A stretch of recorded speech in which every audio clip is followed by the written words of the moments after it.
أعوذ بالله من الشيطان الرجيم. بسم الله الرحمن الرحيم.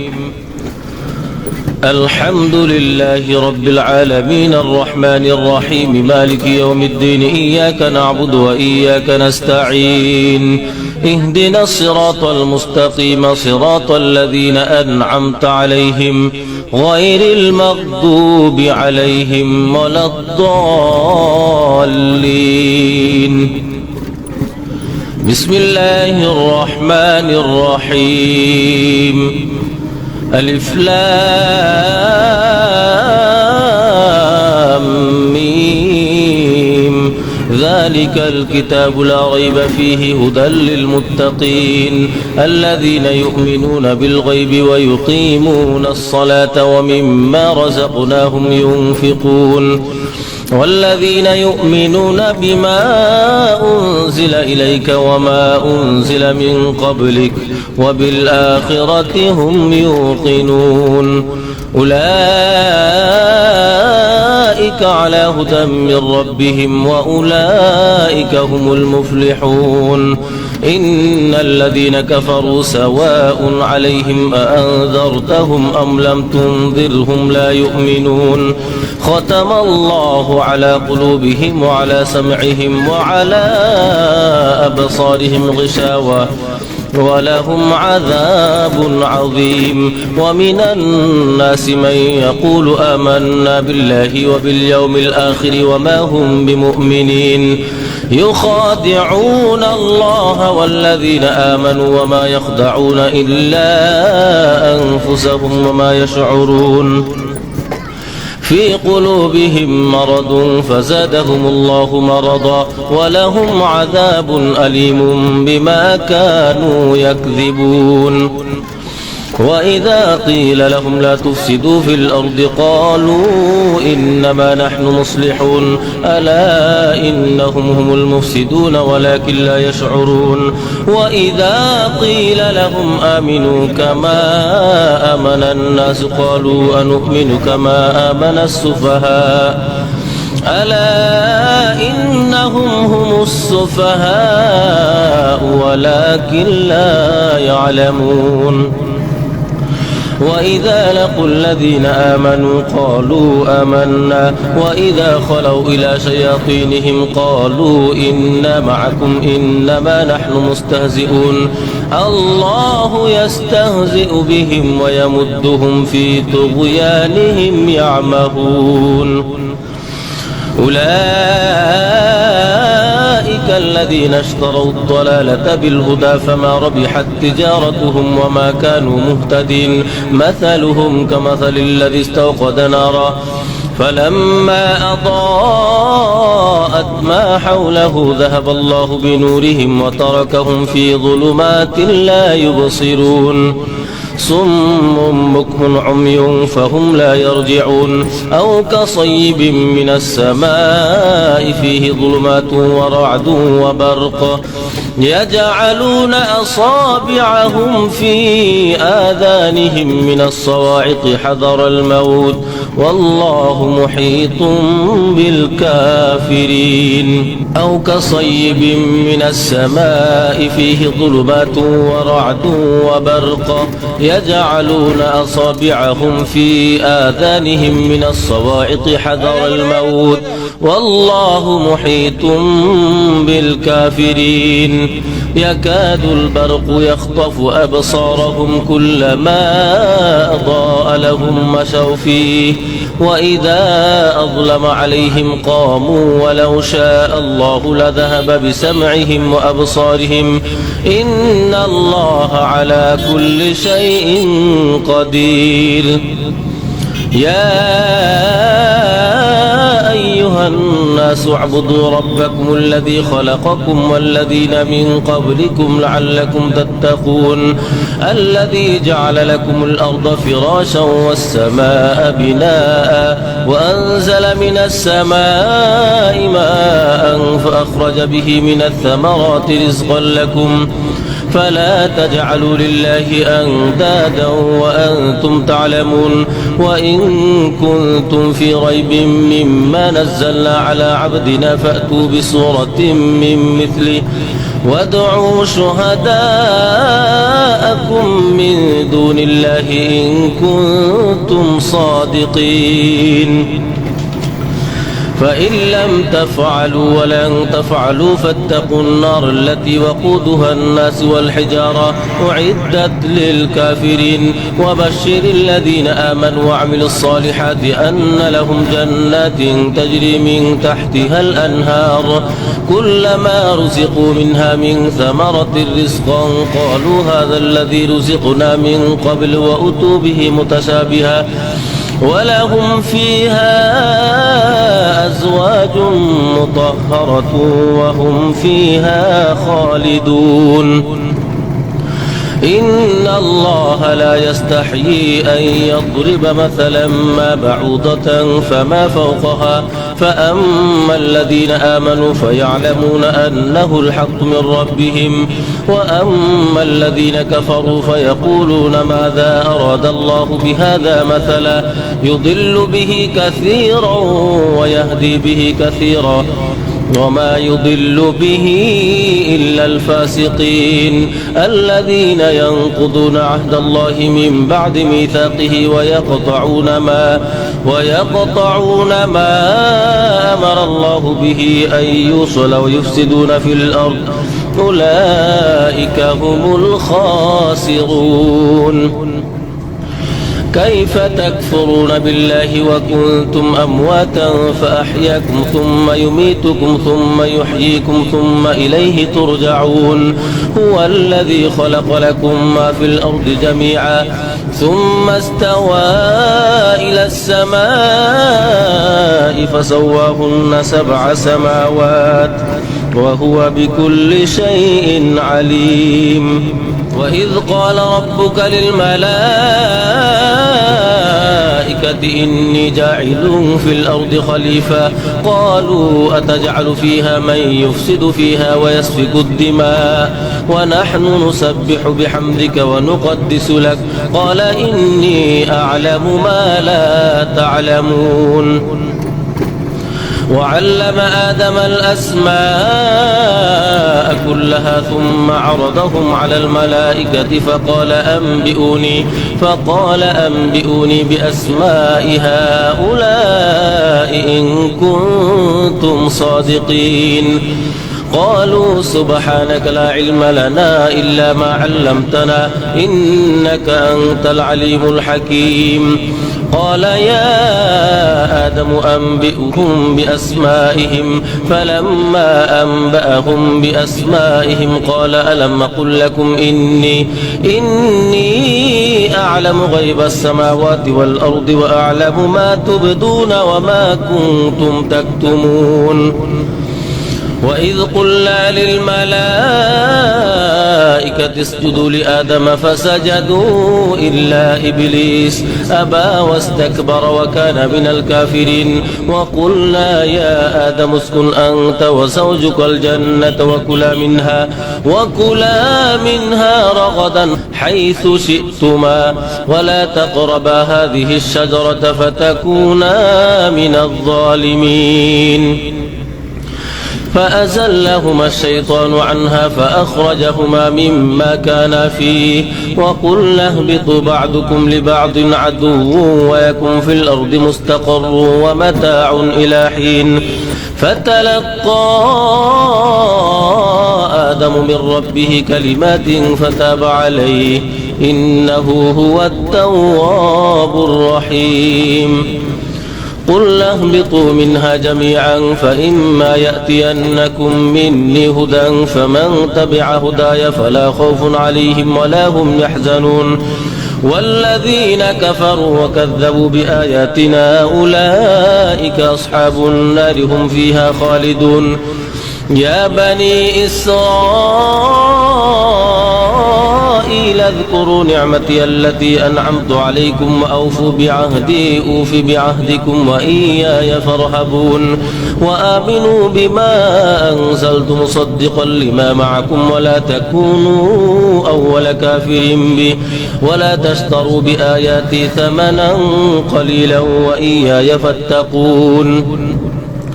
ولا تلبسوا الحق بالباطل وتكتموا الحق وأنتم تعلمون وأقيموا الصلاة وآتوا الزكاة واركعوا مع الراكعين أتأمرون الناس بالبر وتنسون أنفسكم وأنتم تتلون الكتاب أفلا تعقلون واستعينوا بالصبر والصلاة وإنها لكبيرة إلا على الخاشعين الذين يظنون أنهم ملاقو ربهم وأنهم إليه راجعون يا بني إسرائيل اذكروا نعمتي التي أنعمت عليكم وأني فضلتكم على العالمين واتقوا يوما لا تجزي نفس عن نفس شيئا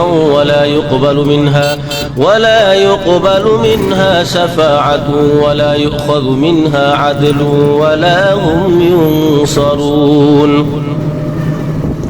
وإذ نجيناكم من آل فرعون يسومونكم سوء العذاب يذبحون أبناءكم ويستحيون نساءكم وفي ذلكم بلاء من ربكم عظيم وإذ فرقنا بكم البحر فأنجيناكم وأغرقنا آل فرعون وأنتم تنظرون وإذ واعدنا موسى 40 ليلة ثم اتخذتم العجل من بعده وأنتم ظالمون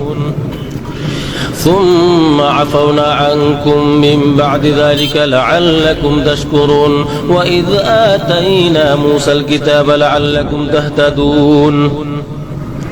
وإذ آتينا موسى الكتاب والفرقان لعلكم تهتدون وإذ قال موسى لقومه يا قوم إنكم ظلمتم أنفسكم باتخاذكم العجل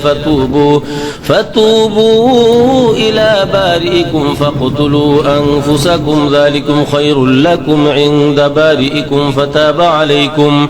إنه هو التواب الرحيم وإذ قلتم يا موسى لن نؤمن لك حتى نرى الله جهرة فأخذتكم الصاعقة وأنتم تنظرون ثم بعثناكم من بعد موتكم لعلكم تشكرون وظللنا عليكم الغمام وأنزلنا عليكم المن والسلوى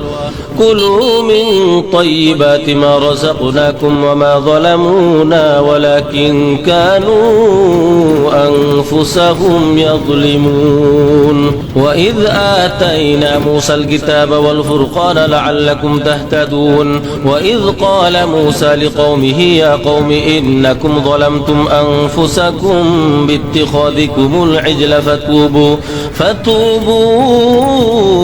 إلى بارئكم فاقتلوا أنفسكم ذلكم خير لكم عند بارئكم فتاب عليكم إنه هو التواب الرحيم وإذ قلتم يا موسى لن نؤمن لك حتى نرى الله جهرة فأخذتكم الصاعقة وأنتم تنظرون ثم بعثناكم من بعد موتكم لعلكم تشكرون وظللنا عليكم الغمام وأنزلنا عليكم المن والسلوى كلوا من طيبات ما رزقناكم وما ظلمونا ولكن كانوا أنفسهم يظلمون وإذ قلنا ادخلوا هذه القرية فكلوا منها حيث شئتم رغدا وادخلوا الباب سجدا وقولوا حطة نغفر لكم خطاياكم وسنزيد المحسنين فبدل الذين ظلموا قولا غير الذي قيل لهم فأنزلنا على الذين ظلموا رجزا من السماء بما كانوا يفسقون وإذ استسقى موسى لقومه فقل اضرب بعصاك الحجر فانفجرت منه 12 عينا قد علم كل أناس مشربهم كلوا واشربوا من رزق الله ولا تعثوا في الأرض مفسدين وإذ قلتم يا موسى لن نصبر على طعام واحد فادع لنا ربك يخرج لنا مما تنبت الأرض من بقلها وقثائها وفومها وعدسها وبصلها قال أتستبدلون الذي هو أدنى بالذي هو خير اهبطوا مصرا فإن لكم ما سألتم وضربت عليهم الذلة والمسكنة وباءوا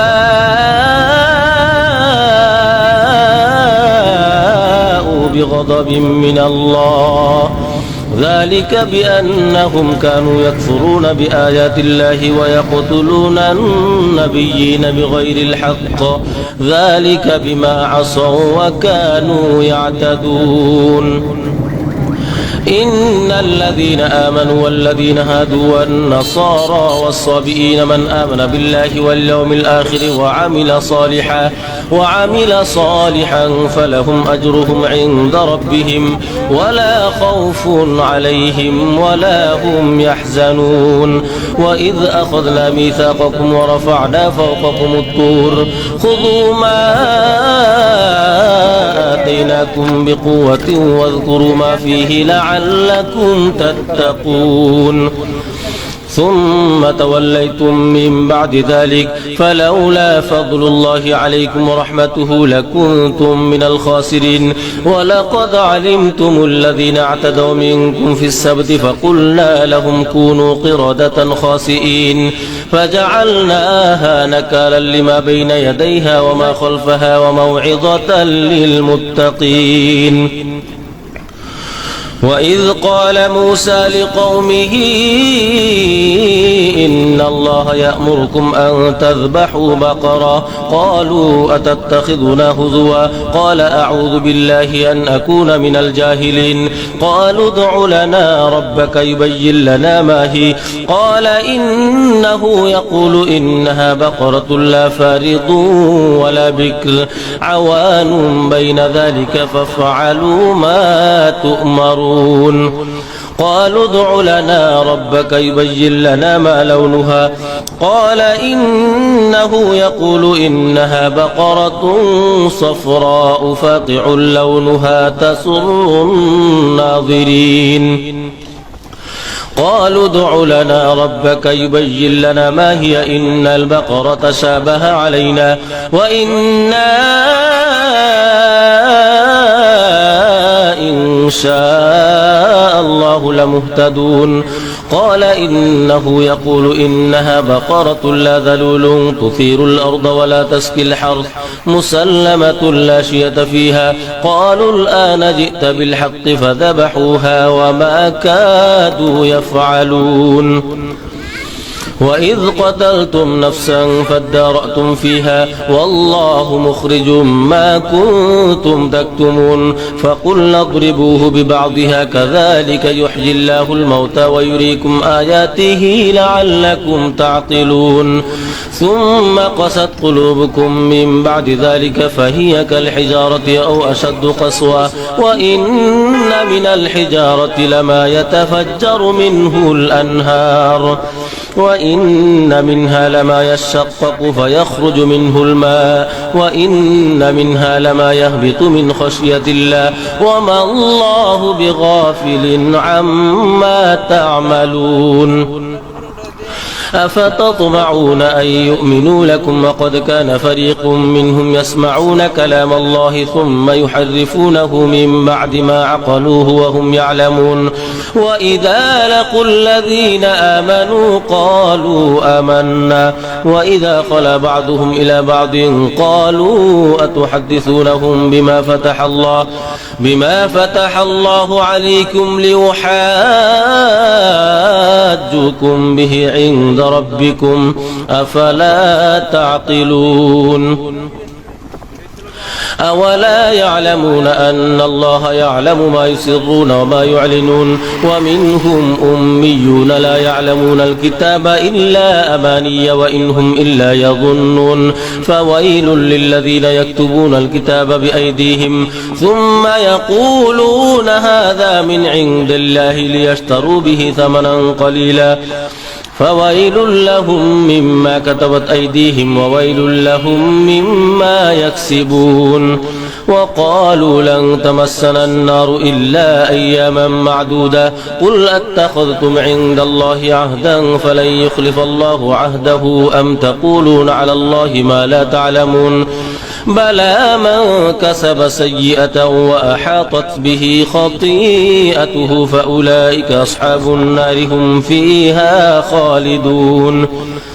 والذين آمنوا وعملوا الصالحات أولئك أصحاب الجنة هم فيها خالدون وإذ أخذنا ميثاق بني إسرائيل لا تعبدون إلا الله وبالوالدين إحسانا وذي القربى واليتامى والمساكين وقولوا للناس حسنا وأقيموا الصلاة وآتوا الزكاة ثم توليتم إلا قليلا منكم وأنتم معرضون وإذ أخذنا ميثاقكم لا تسفكون دماءكم ولا تخرجون أنفسكم من دياركم ثم أقررتم وأنتم تشهدون ثم أنتم هؤلاء تقتلون أنفسكم وتخرجون فريقا منكم من ديارهم تظاهرون عليهم بالإثم والعدوان وإن يأتوكم أسارى تفادوهم وهو محرم عليكم إخراجهم أفتؤمنون ببعض الكتاب وتكفرون ببعض فما جزاء من يفعل ذلك منكم إلا خزي في الحياة الدنيا ويوم القيامة يردون إلى أشد العذاب وما الله بغافل عما تعملون أولئك الذين اشتروا الحياة الدنيا بالآخرة فلا يخفف عنهم العذاب ولا هم ينصرون ولقد آتينا موسى الكتاب وقفينا من بعده بالرسل وآتينا عيسى ابن مريم البينات وأيدناه بروح القدس أفكلما جاءكم رسول بما لا تهوى أنفسكم استكبرتم ففريقا كذبتم وفريقا تقتلون وقالوا قلوبنا غلف بل لعنهم الله بكفرهم فقليلا ما يؤمنون ولما جاءهم كتاب من عند الله مصدق لما معهم وكانوا من قبل يستفتحون على الذين كفروا فلما جاءهم ما عرفوا كفروا به فلعنة الله على الكافرين بئس ما اشتروا به أنفسهم أن يكفروا بما أنزل الله بغيا أن ينزل الله من فضله على من يشاء من عباده فباءوا بغضب على غضب وللكافرين عذاب مهين وإذا قيل لهم آمنوا بما أنزل الله قالوا نؤمن بما أنزل علينا ويكفرون بما وراءه وهو الحق مصدقا لما معهم قل فلم تقتلون أنبياء الله من قبل إن كنتم مؤمنين ولقد جاءكم موسى بالبينات ثم اتخذتم العجل من بعده وأنتم ظالمون وإذ أخذنا ميثاقكم ورفعنا فوقكم الطور خذوا ما آتيناكم بقوة واسمعوا قالوا سمعنا وعصينا وأشربوا في قلوبهم العجل بكفرهم قل بئس ما يأمركم به إيمانكم إن كنتم مؤمنين قل إن كانت لكم الدار الآخرة عند الله خالصة من دون الناس فتمنوا الموت إن كنتم صادقين ولن يتمنوه أبدا بما قدمت أيديهم والله عليم بالظالمين ولتجدنهم أحرص الناس على حياة ومن الذين أشركوا يود أحدهم لو يعمر 1000 سنة وما هو بمزحزحه من العذاب أن يعمر والله بصير بما يعملون قل من كان عدوا لجبريل فإنه نزله على قلبك بإذن الله مصدقا لما بين يديه وهدى وبشرى للمؤمنين من كان عدوا لله وملائكته ورسله وجبريل وميكال فإن الله عدو للكافرين ولقد أنزلنا إليك آيات بينات وما يكفر بها إلا الفاسقون أو كلما عاهدوا عهدا نبذه فريق منهم بل أكثرهم لا يؤمنون ولما جاء رسول من عند الله مصدق لما معهم نبذ فريق من الذين أوتوا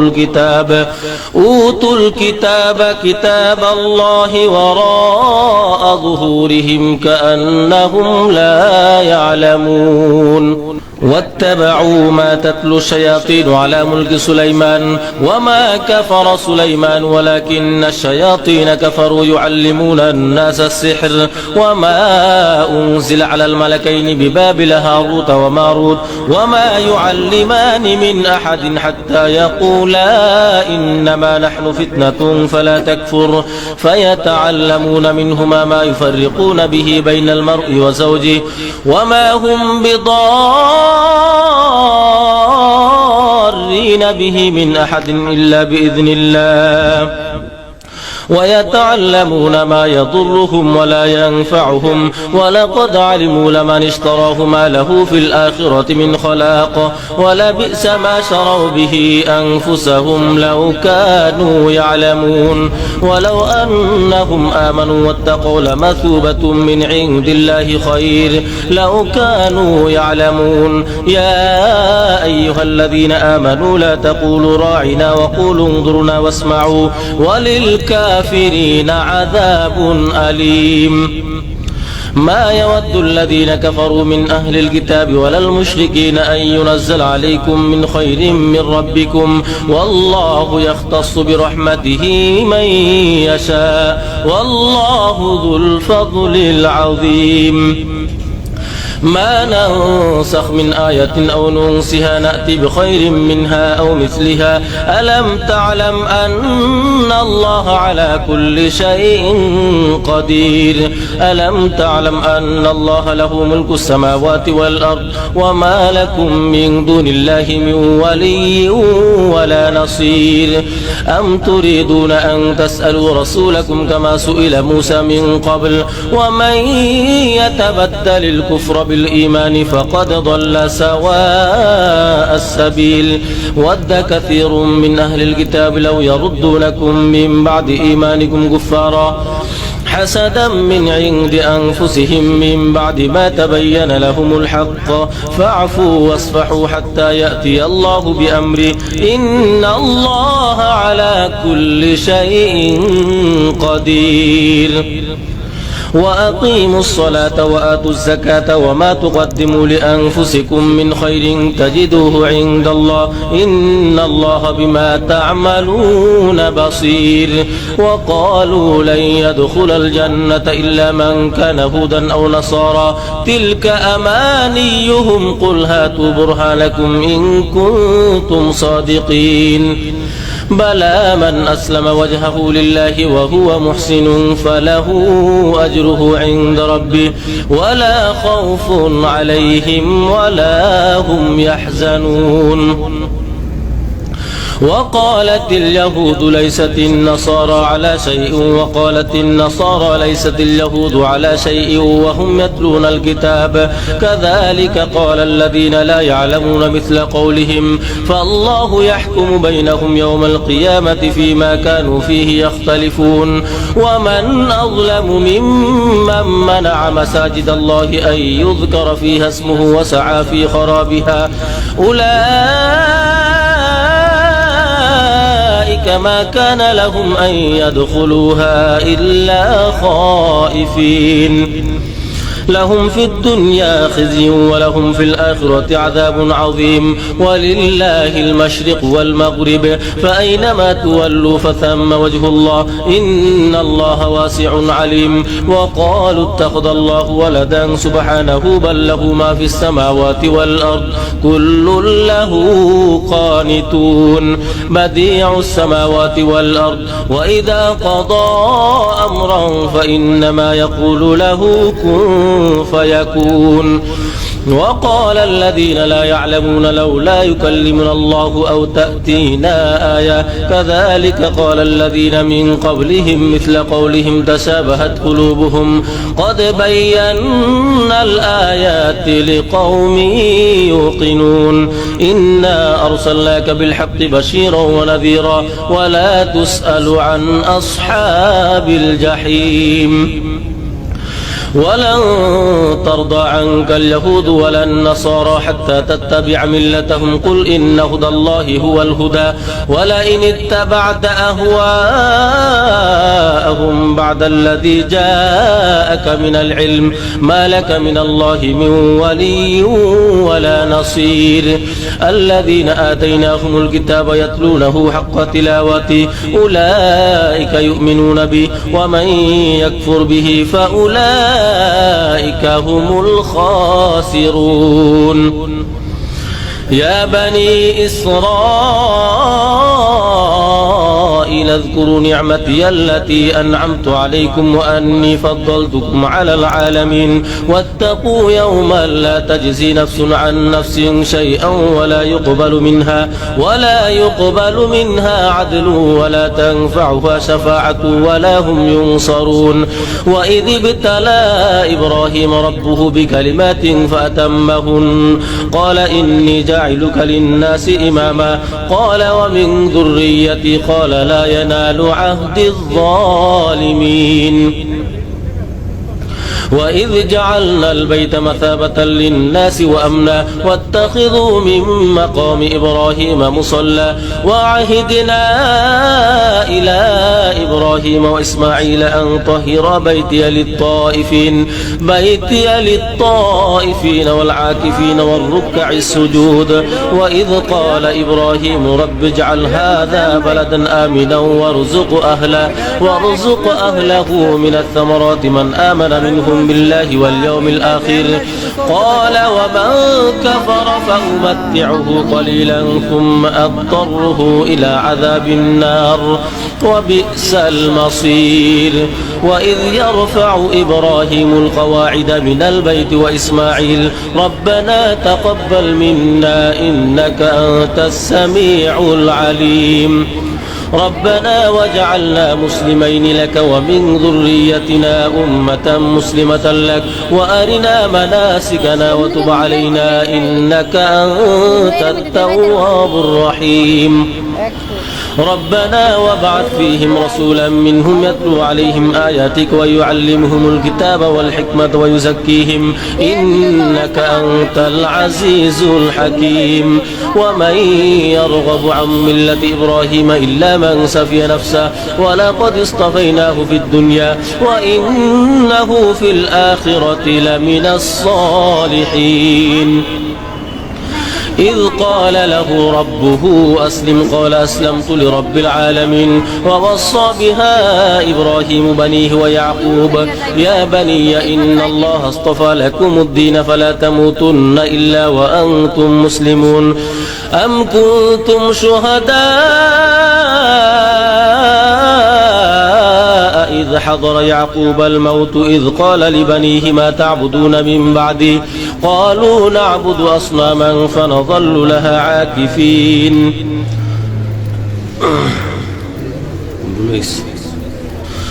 أم كنتم شهداء إذ حضر يعقوب الموت إذ قال لبنيه ما تعبدون من بعدي قالوا نعبد إلهك وإله آبائك إبراهيم وإسماعيل وإسحاق إلها واحدا ونحن له مسلمون تلك أمة قد خلت لها ما كسبت ولكم ما كسبتم ولا تسألون عما كانوا يعملون وقالوا كونوا هودا أو نصارى تلك أمانيهم قل هاتوا برهانكم إن كنتم صادقين وقالوا كونوا هودا أو نصارى تهتدوا قل بل ملة إبراهيم حنيفا وما كان من المشركين قولوا آمنا بالله وما أنزل إلينا وما أنزل إلى إبراهيم وما أنزل إلى إبراهيم وإسماعيل وإسحاق ويعقوب والأسباط وما أوتي موسى وعيسى وما أوتي النبيون من ربهم لا نفرق بين أحد منهم ونحن له مسلمون فإن آمنوا بمثل ما آمنتم به فقد اهتدوا وإن تولوا فإنما هم في شقاق فسيكفيكهم الله وهو السميع العليم صبغة الله ومن أحسن من الله صبغة ونحن له عابدون قل أتحاجوننا في الله وهو ربنا وربكم ولنا